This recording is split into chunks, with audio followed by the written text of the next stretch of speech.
Მოცხადებული ტერორი პროტესტის მონაწილეების წინააღმდეგ თბილისი მოლთან დაწყებულ აქციაზე 30-ზე მეტი ადამიანი დააკავეს, მათ შორის სტუდენტები, ლექტორები, პოლიტიკოსები, ასევე ფინანსისტი, ეროვნული ბანკის ყოფილი ხელმძღვანელი გიორგი ქადაგიძე, რომელიც პროპაგანდამ დიდი ხანია სამიზნეში ამოიღო.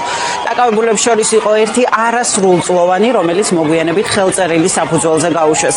დაკავებისას მოქალაქეებზე ფიზიკურად იძალადეს, მათი ნაწილი თავში მიყენებული დაზიანებებით საავადმყოფოში გადაიყვანეს. დაკავებულების სხვადასხვა იზოლატორში არიან გადაყვანილი, მათი ნაწილი თბილის გარეთაც. ქეთი ნადიბაიძე მოაგროვა მონაცემები მათ შესახებ და პირდაპირ ეთერში მოგვიყვება. ჩვენ ვიმყოფებით ავჭალის წინასწარი მოთავსების იზოლატორთან, სადაც შეიძლება ითქვას, რომ დილიდან რიგი არის დაკავებული დემონსტრანტების, ოჯახის წევრების და ადვოკატების. რამდენიმე მათგან ინტერესების დამცველებმა მოინახულეს და ყველას შემთხვევაში თითქმის სცენარი არის იგივე და ეს სცენარი, დაკავების სცენარი გავს იგივე პროცესებს, რაც საზოგადოებამ ნახა რუსთაველის გამზირზე მიმდინარე აქციების შემთხვევაში, რომ თბილისი მოვლის მიმდებარე ტერიტორიაზეც დემონსტრანტებს პოლიციის წარმომადგენლები იჭერდნენ უმიზეზოდ, იჭერდნენ ყველას, ვის ხელში ჩაგდებასაც მოახერხებდნენ და მას შემდეგ რაც შეიყვანდნენ კორდონში, პოლიციელების გარემოცვაში უსწორდებოდნენ ფიზიკურად, როგორც ადვოკატები, რომლებმაც ცოტა ხნის წინ დატოვეს იზოლატორი, გვეუბნებიან, მათ დაზიანებები აქვთ მიყენებული როგორც სახის არეში, ასევე სხეულის სხვადასხვა არეში. ყველა მათგანს ედავებიან ადმინისტრაციულ სამართალდამხობთა კოდექსის მუხლებს, დაუმორჩილებლობას და წვრილმან ხულიგნობას. როგორც ხდება ინფორმაცია ცნობილი, საერთო ჯამში 31 პირია დაკავებული და ყველა მათგანი ადმინისტრაციული წესით. ჩვენ აქ ვნახეთ ასევე და ვესაუბრეთ დაკავებულების ოჯახის წევრებს, მათ ნაწილს საუბარი არ სურს საჯაროდ, თუმცა ნაწილი, რომელიც ასევე თვითმხილველები იყვნენ დაკავების, გვიყვებიან, რომ პოლიციელები დემონსტრანტებს იჭერდნენ და უსწორდებოდნენ უმიზეზოდ. Მოინახული ორი დაკავებული, ლუკა თეთრაძე და დიმიტრი ბიზნაშვილი. ლუკა თეთრაძე დაკავებისას მილიციელებმა სცემეს, მას აღენიშნება დაზიანებები. შესაბამისად, ექიმმა შესაბამის დოკუმენტებში დააფიქსირა, მარცხენა ფეხის არეში აქვს შესაბამისი ნაკაწრები და სისხლის ჩაქცევები. სხვა რაიმე ხილული დაზიანება მას არ აქვს, მხნედ გზნობს თავს. მისი დაკავება მოხდა საქართველოს ბანკის მიმდებარე ტერიტორიაზე სანაპიროზე. ედავებიან სტანდარტულად 166 და 173 მხრით გათვალისწინებული ქმედებით ჩადენას, რაც რეალურად მისი მხრიდან განხორციელებული არ ყოფილა. ლუკა სარიშულზე გავამახვილო ყურადღება, რომელიც მხოლოდ იმიტომ დააკავეს, რომ მას უნდა დახმარებოდა მოქალაქეს, რომელიც ძირს ეგდო და აი ამ მოქალაქეს ფიზიკურად უსწორდებოდნენ და ცემდნენ.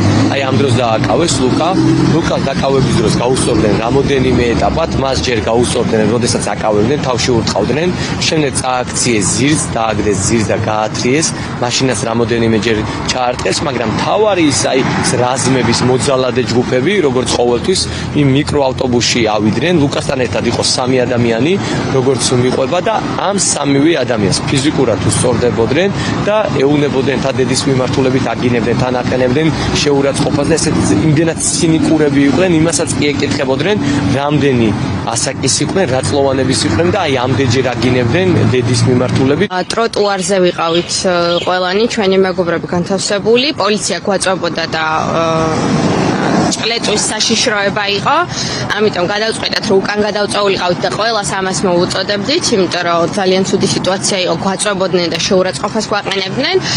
ამ დროს ჩვენი მეგობარი სანდრო ჩაფიძე შიდა რიგებში იყო, პოლიციის მხარეს არც იყო, ეგრეთ წოდებული პოლიციის მხარეს არც ყოფილა, მაგრამ დავინახეთ, რომ ჩვენგან რამდენიმე მეტრით წინ ამ ჯალათებმა დაიწყეს დაკავება, შევარდნენ ხალხში და იტაცებდნენ იქიდან ყველანაირი მიზეზის გარეშე, იმიტომ რომ ხალხისგან არანაირი აქტიურობა არ მომდიოდა, არც ფიზიკურად, არც სიტყვიერად არანაირი შეურაცხყოფა მათი მხრიდან არ ყოფილა. დავინახეთ, რომ გაიტაცეს ეს ადამიანები, ჩასვეს პატრულის მინივენებში და მას შემდეგ მერე ვეძებდით საათების განმავლობაში და საბოლოოდ საჰესის იზოლატორში აღმოჩნდნენ. ასევე რამდენიმე წუთის მერე ეს დაკავებები გაგრძელდა და დავინახეთ, რომ დიდ მანქანაშიც დააკავეს სხვა ადამიანები, გაიტაცეს, შეყარეს და იქვე ადგილზევე გაუსწორდნენ ფიზიკურად ამდენი მოქალაქის თავდასწრები. თბილისი მოლის ტერიტორიაზე საზოგადოებამ როგორც ნახა არაერთი კადრიდან დაიჭირეს ასევე პოლიტიკოსები, მათ შორის პარტიების ლიდერები, ასევე დააკავეს ეროვნული ბანკის ყოფილი პრეზიდენტი გიორგი ქადაგიძე. ის უკვე მსვლელობის პერიოდში, როდესაც სანაპიროზე იმყოფებოდა მსვლელობა, აი ამ ეტაპზე დაიჭირეს და როგორც ჩანს პოლიციას არ იყო თბილისის მასშტაბით იზოლატორები და ის ამ წუთებში იმყოფება დუშეთში. რაც შეეხება დაკავებულ პოლიტიკოსებს, დაკავებული იყო ნიკამელია, რომელიც ხელწერილის საფუძველზე გაათავისუფლეს და დაკავებულია ასევე გიგი უგულავა, რომელიც ჯერჯერობით არ გამოუშვიათ და ის იმყოფება დიღმის წინასწარი მოთავსების იზოლატორში. გიგი უგულავა დაკავებული ადმინისტრაციულ სამართალდარღვევათა კოდექსის 173 მუხლით, ეგრეთ წოდებული პოლიციელის კანონიერი მოთხოვნისადმი დაუმორჩილებლობის აბსურდული საფუძვლით, ის განთავსებულია ქალაქის თავადსამართლოში. ყველა ნახა ვიდეო კადრებში, როგორც ძალადობრივად მოხდა მისი დაკავება, ისევე როგორც სხვა აქციის მონაწილეების, სამწუხაროდ რამდენიმე მათგანი რომ ნახეთ, რომ კლინიკაშიც მოხდა და პრინციპში ნათელია, რომ პოლიციას აქვს ხელისუფლების მხრიდან დავალება პირდაპირ მისცემული, რომ დანაშაულებრივად იძალადონ აქციის მშვიდობიანი აქციის მონაწილეებზე. გუშინ გამოჩნდა, რომ მათ აქვს დავალება მიღებული, რომ ცადონ ადამიანების დამცირება და მიზანმიმართულად შეურაცხყოფა მიაყენონ, განსაკუთრებით ქალებს. და ეს არის ჩვეულებრივი ბანდა, დანაშაულებრივი ბრძანების გამცემი და დანაშაულებრივი მოქმედებების ჩამდენი რიგითი პოლიციელები, რომლებიც აუცილებლად უნდა ესლოდეთ, რომ პასუხს აგებენ ზემოდან ქვემოთ სხდომას. არაერთი კადრი არსებობს, რომელიც საზოგადოებამ არაერთი მედია საშუალების გზით უკვე ნახა, როდესაც პოლიციის წარმომადგენლები, ნიღბიანები უსწორდებოდნენ თბილისი მოლის მიმდებარე ტერიტორიაზე დაკავებულ დემონსტრანტებს, ეს იქნებოდა კორდონებში თუ ეს იქნებოდა დაკავების მანქანებში. არაერთი დემონსტრანტი არის დაშავებული. დაკავებულების უმრავლესობა შეიძლება ითქვას ამბობს, რომ მათ ფიზიკურად დაკავების პროცესში და მას შემდეგაც გაუსწორდნენ. რამდენიმე დემონსტრანტი მძიმე მდგომარეობაშია, ისე რომ იზოლატორში გადაყვანის შემდეგ იძულებული გახდა პოლიცია, რომ ის უკვე კლინიკაში გადაეყვანა. რამდენიმე ინგოროყას კლინიკაში და ჩვენ თოთახნის წინ ვესაუბრეთ იურის, რომელიც ორ მათგანს იცავს და ის ამბობს, რომ ტრადიციულად ძალოვანი უწყების წარმომადგენლები დემონსტრანტებს ურტყამდნენ და აყენებდნენ ფიზიკურ შეურაცხყოფას, ძირითადად სახის და თავის არეში. ამ ეტაპზე ორი დაცვის ყოფილი ყავს, ორივე დაკავებულია მოლის მიმდებარე ტერიტორიაზე, გუშინდელ დღესთან დაკავშირებით. აქედან ერთ-ერთი არის თავში რომ უტყავდნენ თუ ნახეთ ვიდეოებია გავრცელებული სოციალურ ქსელში, ის პიროვნება, მისი მდგომარეობა, მძიმე ტვინის შერყევა აქვს, ასეთი დიაგნოზი გვაქვს და ცხვირი აქვს მოტეხილი. მეორე შემთხვევაში ძგიდი აქვს დაბზარული და ასევე ტვინის შერყევა აქვს, ორივე კლინიკაში იყო გადაყვანილი გუშინვე ღამე.